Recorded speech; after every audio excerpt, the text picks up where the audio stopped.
This is a main event. Don't forget that. That means it's got 2 extra rounds. Now, conditioning and history says those 2 extra rounds favor Nate Diaz, but nobody's ever questioned the heart and grit of Masvidal. Max, you'll appreciate this. Remember Roberto Duran? Yes. He used to fight. He used to lie about his age and claim he was an adult so he could go fight grown men and put food on the table. That's what Masvidal used to do. He used to lie and go in the backyard and post it to YouTube for $50. Now, I'm not bragging about this gorilla stuff, but to act like that's not tough and gritty and now he's headlining Madison Square Garden, that's special. I don't care what anyone says. You do that backyard stuff. That whatever you want to say about it, you have to respect the toughness of those guys.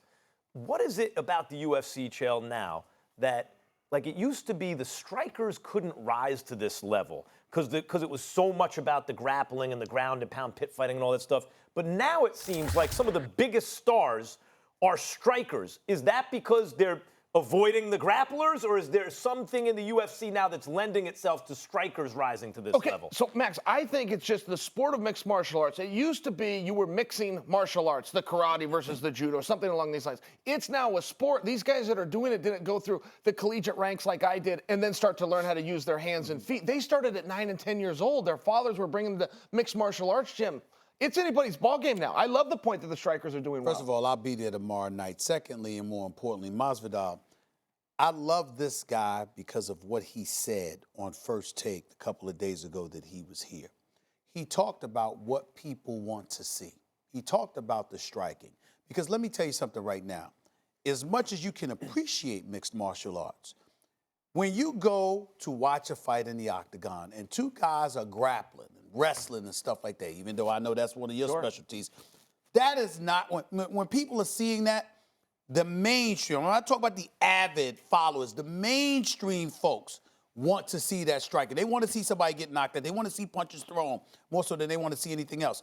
This fight, Masvidal seems committed to doing just that. Do you expect the same from Nate Diaz? Yeah, I think that it's really a two-way street. I mean, here's the problem that Nate Diaz does have, in fairness, is he's a little bit of a slow starter, Steve. He'll take your punches and kicks. He'll almost give a round or 2 away. Well, you only have so many of those rounds. That's never a really good strategy. And I do agree that the striking, even as a grappler, striking's almost dumbing it down on some of those where everybody can get it. And I don't want to have to think. I don't want to have to be sophisticated when I'm watching a sport. I want the simpler approach. Nothing wrong with that. You know, to continue on Nate, I heard that you trained with him. So, Yes. I mean, what was that process like with him? What kind of ethic does he have? Okay, one time ever, I will go out to Stockton and train with Nate. And every gym is different. Some guys, when they're sparring, they kind of move around a little bit. And some guys will... I go to spar with Nate. Within 2 minutes, I'm now fighting Nate Diaz. And when the whole thing ends, it reminded me of that Dave Chappelle show when he played Prince, and then Prince could ball and made him pancakes. He made you pancakes? He took me next door and bought me fish tacos. Acted like the fight never happened. Right. But, you know, we talk about tough guys. And in boxing this year, there have been a spate of ring fatalities. Because in boxing, when you have an advantage, the guy gets concussed, he has 8 seconds, sometimes 10 seconds, to clear his head and then keep fighting and take a pounding. In MMA, it's different. There's no shame in tapping out, in quitting, so to speak. You know, that's okay. And yet we also have seen guys like, I think it was Renzo Gracie, his arm snapped in half and still wouldn't tap out. How much does toughness factor in, and the willingness to you know, not succumb in this fight because it's 2 tough guys? How much does that factor into who's going to win the fight? Max, I largely think that's what we're coming to find. Just who is the tougher guy? I mean, Dana White has basically said that even with the 3 letters he put on this title. But this is basically a tough guy contest. Both of these guys can take a shot.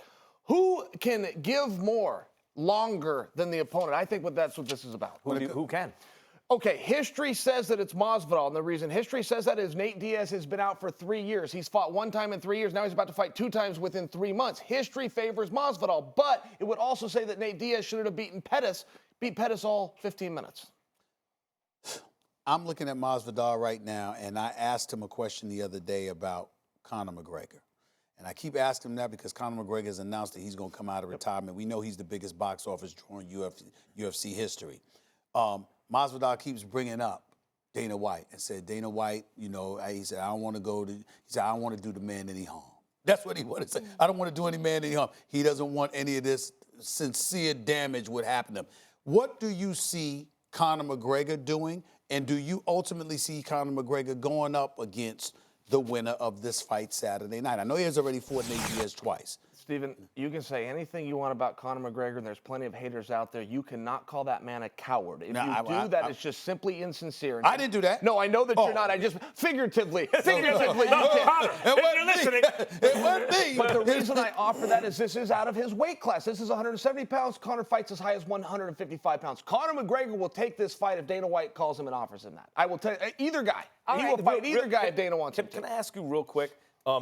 Is it possible, do you think, in your experience, you've been a prize fighter, you've been in many walks of life, to make $100 million in a fight and still have the eye of the tiger? Like, to me, the difference between Conor and Masvidal right now is one guy is still hungry and mean down to the bone, and the other guy, Conor, would never question his toughness. He's as tough as they come. But has he become civilized more than Masvidal with that $100 million payday against Floyd? Most definitely. Come on, Sugar Ray Leonard said it's very hard to get up and run 5 miles at 5 a.m. wearing silk pajamas. That was Marvin Hagler, but yes, close. But I think he's right. Yeah.